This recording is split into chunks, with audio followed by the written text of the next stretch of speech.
Welcome back to Plus 2 Biology. We were discussing the chapter Human Health and Diseases.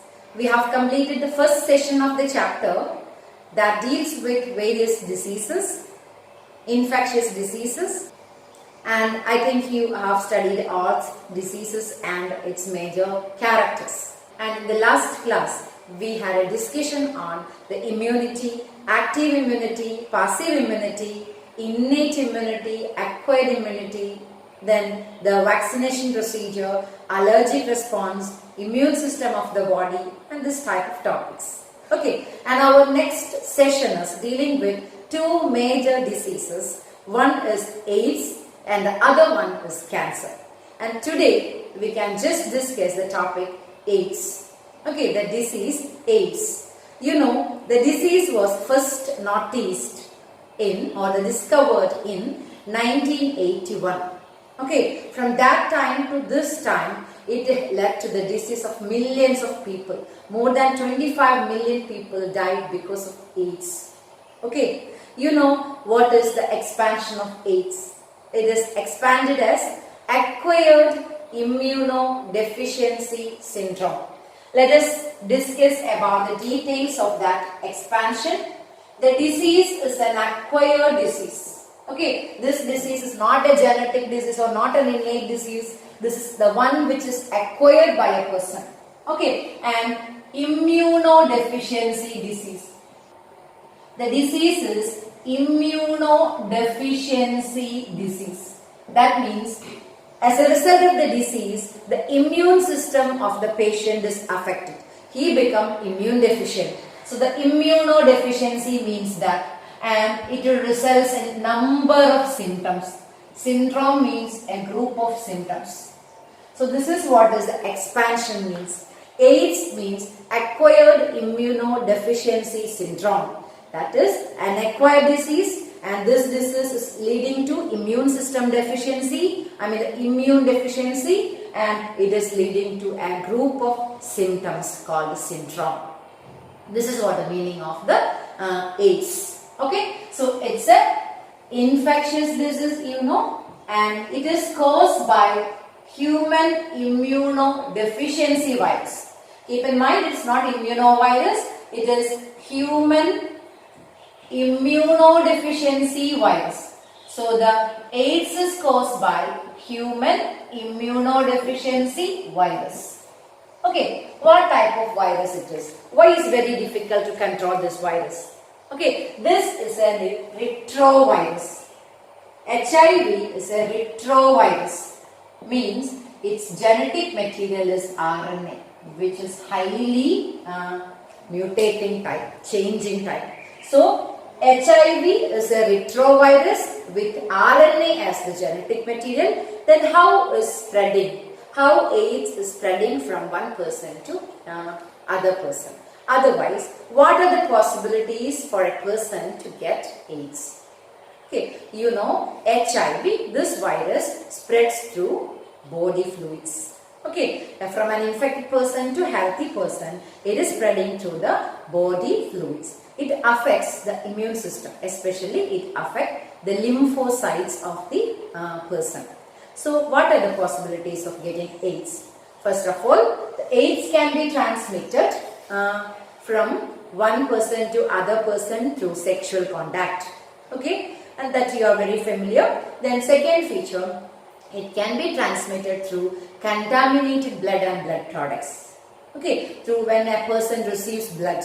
Okay, or there is a chance to, if it's contaminated, there is a chance to get AIDS. And another possibility, it can be received by sharing injection needles. Okay, and also a baby born to infected mother can get the disease. There are four possibilities for AIDS transmission: through sexual contact, through contaminated blood and blood products, and through sharing of infected needles or like, and also to a baby born to, newborn to the mother, infected mother. Okay, then who are people who have chance to get AIDS more? Which are the AIDS susceptible population? Means especially sexual workers, I mean people with multiple sexual partners, first possibility. Second possibility, patients who require periodic blood transfusion. If the blood banks are not pure or safe, that such kind of persons, I mean patients who require periodic blood transfusion, that's a possibility. And also there's a possibility for intravenous drug abusers who share the needles and use. Okay, intravenous drug abusers and also the child born to infected mother are the people susceptible to AIDS and chance to get the AIDS. Okay, simple fact, you know. Then you also know that this virus can remain asymptomatic in our body for many long years. Maybe from few months to up to 10 years it can remain silent in our body. You know the incubation window period and all, you might have heard it. Okay, so this viruses can remain in our body asymptomatic without producing any symptoms for a long period of time. Okay, then let us discuss what happens at the time of HIV infection. How it affects our body and what is the mode of entry like. Okay, this is a picture representation which is giving you the idea of transmission of HIV. Okay, this diagram gives the idea of HIV transmission. What happens at the time of HIV infection? When an HIV, I mean the particular virus, enter a person through any of the body fluids, it's a retrovirus, its genetic material is RNA. Okay, then when it is entering a cell, infecting a cell, its genetic material only enters, the RNA is entering the cell, okay, and this RNA is immediately undergoing reverse transcription. Okay, so this viral RNA undergoes reverse transcription to produce viral DNA inside. So inside the host cell, viral DNA is produced. By which process? Reverse transcription process. And which enzyme is used there? Reverse transcriptase enzyme is used there. So with the help of reverse transcriptase enzyme, this RNA is converted to DNA. Okay, and this viral DNA, if was once formed, it can get into the genome of the cell, host cell. So it incorporated to the DNA, the genomic DNA, and when the genomic DNA replicate, it will replicate along with it. When it transcribes, it transcribes along with this. Then suppose this viral DNA is now inside. When it is transcribed to produce number of viral RNAs inside.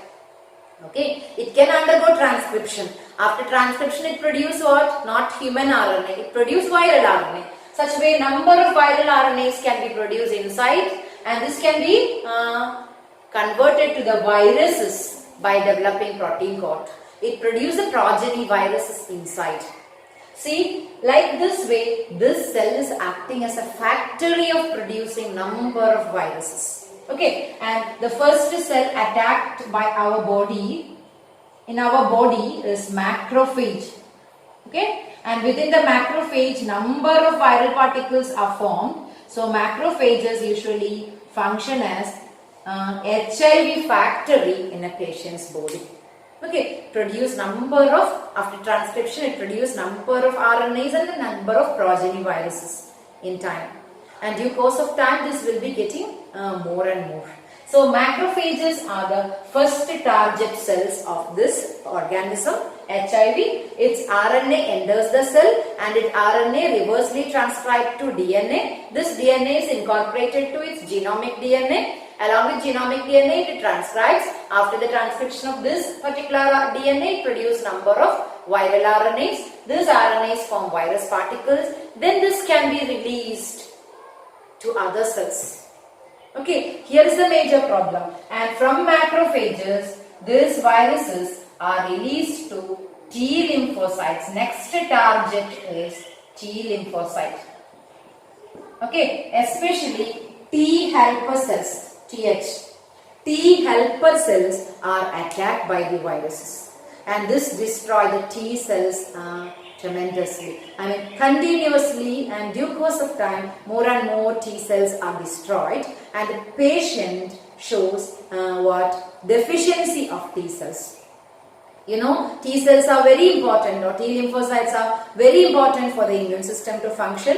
Then reduction in the number of T cells will adversely affect the immune health of the patient. Immune system, the health of the patient. So what happens is immune system shows failure and he will be susceptible to the other diseases, other pathogens. He will be prone to get the attack of other pathogens. Usually an HIV infected person die not because of the HIV infection but because of the other infection which lead to pneumonia like problems. Okay, so what happens when the T lymphocytes or T helper cells number is decreased? What happens? The immune system gets weak. Okay, weakened immune system. If a person is showing a weakened immune system, what is the next result? So many organisms, okay, then toxoplasma like parasites, then mycobacterium, so many bacteria, mycobacterium, okay, then pneumococcus, pneumonia bacteria, then fungi, viruses, all other pathogens can attack this patient. Okay, this all attack is there when there is immune system failure. Okay, so this is leading to the patient to get other diseases and death is inevitable. There is no any solution. Antiretroviral drugs are used to treat HIV, but this is not a solution. Death is inevitable. It cannot be controlled. So this is a very serious disease. Okay, considered as the most dreaded infectious disease. Okay, then you know, see here this particular case we can call as opportunistic infections. Okay, that means the immune system failure is leading to giving opportunity for other infections like this all bacteria, fungi, viruses, parasites attack. So opportunistic infections is the term given. Okay, the body is giving opportunity for other infections. Then what can be done for this? Prevention and control. Very easy thing. This is you know the slogan of NACO. Okay, you know, National AIDS Control Organization, NACO. National AIDS Control Organization, NACO, and NGOs, other non-governmental organizations are doing great efforts to get rid of AIDS. NACO's slogan is there. Don't die of ignorance. So it's very easy for a person to control AIDS, okay, with his conscious behavior. Don't die of ignorance. That is the slogan. Okay. You know which are the ways the pathogen comes to our body. Okay. You have to be conscious about that. And after this, the spread of the disease, our NACO and NGOs are doing a great effort to control the disease. As a part of that, you know, now disposable needles are used in hospitals. Okay, their action plans. First one action we can say ensuring disposable needles for any type of injection or like. Okay, you know that very early we have started it. Then secondly, people are educating people, giving awareness programs about the HIV, STDs and its spreading and other details, and also safe hygienic sexual practices using condoms promoted, and free distribution of condoms and giving awareness classes. So all as a part of what NACO and NGOs. Moreover, the susceptible population like sexual workers, their periodic regular checkup is done. It's a part of this, to get rid of the disease or to minimize the effect of the disease.